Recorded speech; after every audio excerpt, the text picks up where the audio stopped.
नमस्कार, मैं आपकी हिंदी अध्यापिका सुदेश चौधरी। आज हम करने जा रहे हैं हमारी 7वीं कक्षा की हिंदी की पाठ्य पुस्तक बसंत भाग 2 का अध्याय 8, जो कि एक कविता है जिसका शीर्षक है शाम एक किसान और जिसके रचयिता है सर्वेश्वर दयाल सक्सेना। तो चलिए आरंभ करते हैं।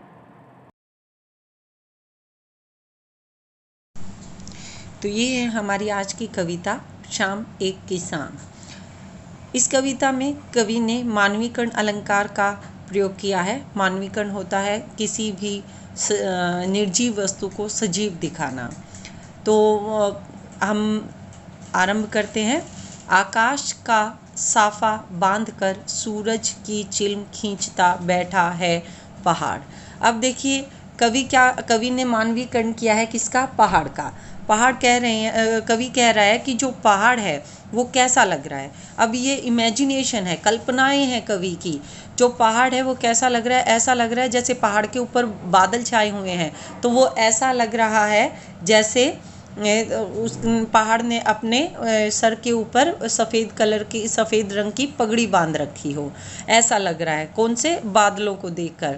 सूरज की चिल्म खींचता बैठा है पहाड़, और जो सूरज है वो चमक रहा है। जैसे ही छिपने का जब समय होता है तो वो लाल रंग का चमकता है, ऐसे लगता है जैसे जलती हुई आग है। तो वो जब पर्वत के पीछे जैसे ही छिपता है, आकाश के पीछे जैसे ही छिपता है, तो ऐसे लगता है कि जैसे पर्वत के हाथ में चिल्म, पर्वत ने रूपी जो किसान है उसने अपने हाथ में चिल्म पकड़ी हुई है और उसे खींच रहा है। बैठा है पहाड़, और बैठकर क्या कर रहा है पहाड़ कि जो सूरज रूपी जो चिल्म है उसको खींच रहा है, यानी पी रहा है। ठीक है। तो चिल्म क्या होती है बेटा? चिल्म क्या होती है? चिल्म होती है एक मिट्टी से बनाई हुई, आजकल तो धातु की भी बनती है, मिट्टी से बनती है, जिसके अंदर तंबाकू डाली जाती है और अंगारे डाले जाते हैं, उसे चिल्म कहते हैं। अगला पैरा है।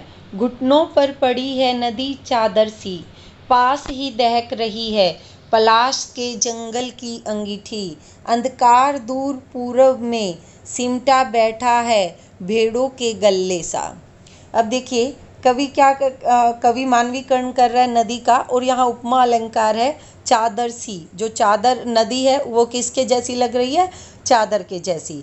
जैसे ही पर्वत के साथ साथ नदी बहती है, पर्वत के साथ ही घुटनों के पास से ऐसे लग रहा है कि पर्वत के घुटनों के पास से ही नदी बह रही है। तो ऐसा लग रहा है, कवि को लग रहा है कि जैसे किसान है, उसने अपने घुटनों पर क्या डाल रखी है? एक सफ़ेद रंग की चादर डाल रखी है। आप तस्वीर में भी देख सकते हो कैसे ही जो कवि है उसने कल्पना की है।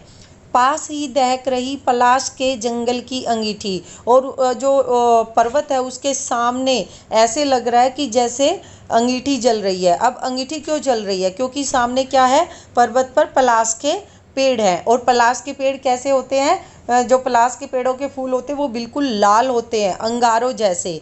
इसलिए जो कवि है उसको ऐसा लग रहा है कि जो पर्वत रूपी किसान बैठा है सफ़ेद रंग की पगड़ी, बादलों की जो सफ़ेद रंग की पगड़ी बांधे हुए, और नदी रूपी जो चादर है उसने ऐसे लग रहा है जैसे नदी को चादर के रूप में अपने घुटनों पर ओढ़ा हुआ है, और सामने ही क्या है? पलाश के जो पेड़ है वो ऐसे लग रहे हैं कि जैसे उसने जंगल में अंगीठी जलाई हुई है और किसान अंगीठी के सामने बैठा है। अंधकार दूर पूर्व में सिमटा बैठा है भेड़ों के गल्ले सा।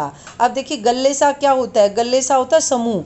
अब जो कवि कहते हैं कि जो पर्वत को दूर से जैसे ही सूरज छिपता है तो जो अंधकार है पलाश के पेड़ों पर पे जो जंगल में जो अंधकार दिखाई दे रहा है वो ऐसे लग रहा है कि जैसे जो कोई भेड़ों का जो झुंड है, जो भेड़ है, बहुत सारी भेड़ है, भेड़ों का जो झुंड है वो उधर पूर्व में यानी कि दूर पश्चिम में जैसे ही सूरज छिपता है, तो सूरज किसके पास छिप रहा है? वो पर्वत के पास छिप रहा है। जैसे कि छिपता हुआ सूरज उसको चिल्म के समान लग रहा है कि जैसे जलती हुई चिल्म पर्वत ने ले रखी है। लेकिन जो पूरब में अंधकार दिखाई दे रहा है पश्चिम में सूरज के छिपने के बाद, उस अंधकार में कवि को ऐसे लग रहा है जैसे वो अंधकार है पूरब में दिखाई दे रहा, वो ऐसे लग रहा है जैसे भेड़ों का झुंड सिमट कर एक जगह पर बैठ गया है।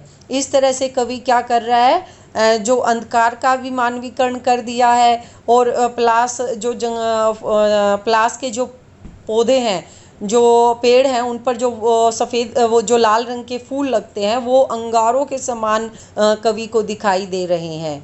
तो हर एक चीज़ का कवि क्या कर रहे हैं, प्रतीकात्मक रूप भी कह सकते हैं और मानवीकरण भी कर रहे हैं। निर्जीव चीज़ों को सजीव दिखाने की चेष्टा कर रहा है कवि, और साथ ही साथ क्या कर रहा है कि जो प्रतीक के रूप में इस्तेमाल कर रहा है चीज़ों को।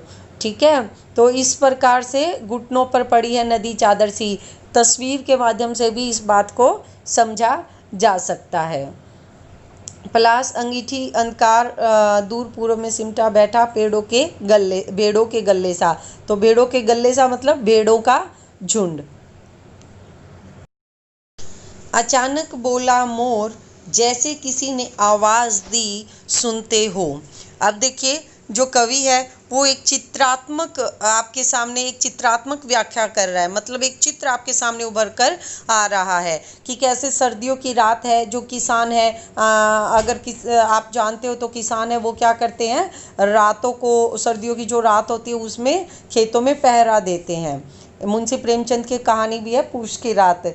तो उसी प्रकार से क्या है, जो कवि है उसने एक पर्वत का मानवीकरण किया है, उसे किसान बताया कि किस तरह से रात को ठंड में ठिठुरते हुए जो पर्वत है वो एक किसान की तरह बैठा है, और कैसे उसने चिलम, सूरज की जो छिपते हुए सूरज की जो उसके हाथ में चिलम दिखाई दे रही है, उसके घुटनों पर नदी ऐसे लग रही है जैसे उसके घुटनों पर उसने चादर ओढ़ रखी है। पलास के पेड़ है, पलास के जो फूल है वो ऐसे लग रहे हैं जैसे उसके सामने अंगीठी जल रही है, और जो अंधकार छाया हुआ है पूर्व की तरफ वो ऐसे लग रहा है जैसे सर्दी में भेड़ों के जो झुंड है वो सिमट कर बैठ गए हैं। तभी अब देखिए, सर्दी के जो मौसम में जो किसान है वो अपने आप में खोया हुआ है, एकाग्रता से बैठा हुआ है, और ऐसे में कोई बोल जाए अचानक से तो क्या होता है, हम एकदम से चौंक जाते हैं।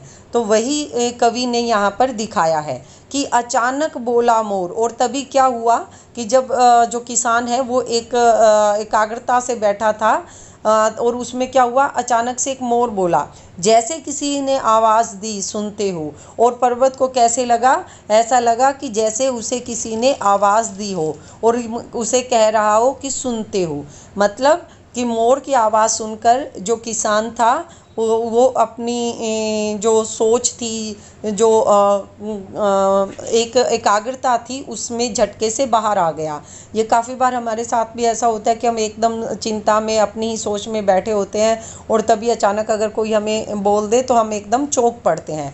ठीक इसी तरह से क्या होता है, कवि को भी ऐसा लगता है कि जो पर्वत रूपी किसान है वो भी चौंक जाता है, और चौंकने के बाद उसके साथ क्या होता है तो वो कवि कहता है, वही आगे हम बताते हैं।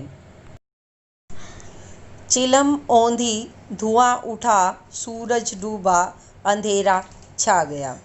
अब देखिए, पिछले जो पैरे में हमने पढ़ा था कि जैसे ही एकाग्रता में जो किसान बैठा चिलम पी रहा है, वो क्या होता है कि ऐसा लगता है कि जो मोर है एकदम से मोर बोलता है, मोर के बोलते ही ऐसा लगता है कि उसे किसी ने एकदम से आवाज़ दी है कि सुनते हो। और आवाज़ देते ही जो कि पर्वत रूपी किसान है वो क्या हो जाता है, चौंक जाता है।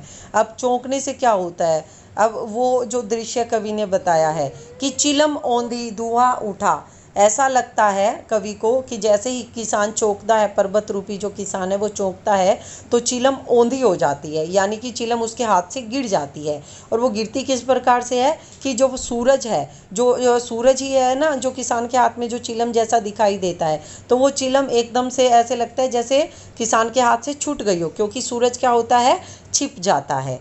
और धुआं उठा, और चारों तरफ कोहरा ही कोहरा छा जाता है। तो ऐसे लगता है जैसे ही हम चिलम को औंधा डालते हैं तो क्या होता है कि चिलम में जो आग होती है उसमें से क्या होता है, धुआं उठने लग जाता है जब वो औंधा होता है। तो सर्दी की रात है, जैसे ही सूरज छिपता है तो कोहरा छाने लग जाता है। सूरज डूबा, अंधेरा छा गया। और इस प्रकार से क्या हुआ कि सूरज डूब गया और चारों तरफ क्या छा गया, अंधकार छा गया। और उस अंधकार में जितने भी दृश्य थे वो सारे ही विलीन हो गए, उसके अंदर अदृश्य हो गए, जो दृश्य कवि को दिख रहे थे। तो इस प्रकार से जो ये कविता है वो प्रकृति का मानवीकरण है। ऐसी बहुत सारी कविताएं हैं। एक उषा कविता भी है जिसके अंदर जो सुबह है उसका बहुत अच्छा मानवीकरण कर कर उसका बहुत अच्छा प्रकृति का वर्णन किया गया है। अब देखिए, कहते हैं कि जहाँ ना पहुँचे रवि वहाँ पहुँचे कवि, कि जहाँ सूरज का प्रकाश नहीं पहुँच सकता वहाँ कवि पहुँच सकता है।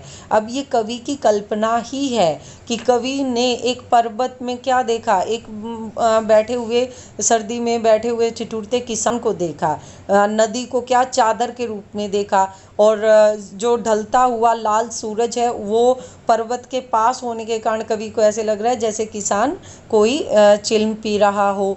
ठीक है, तो इस तरह से क्या हुआ, मानवीकरण किया है कवि ने। तो इस प्रकार से हमारी शाम एक किसान कविता है वो समाप्त होती है। आशा करती हूँ आपको समझ आया होगा। धन्यवाद।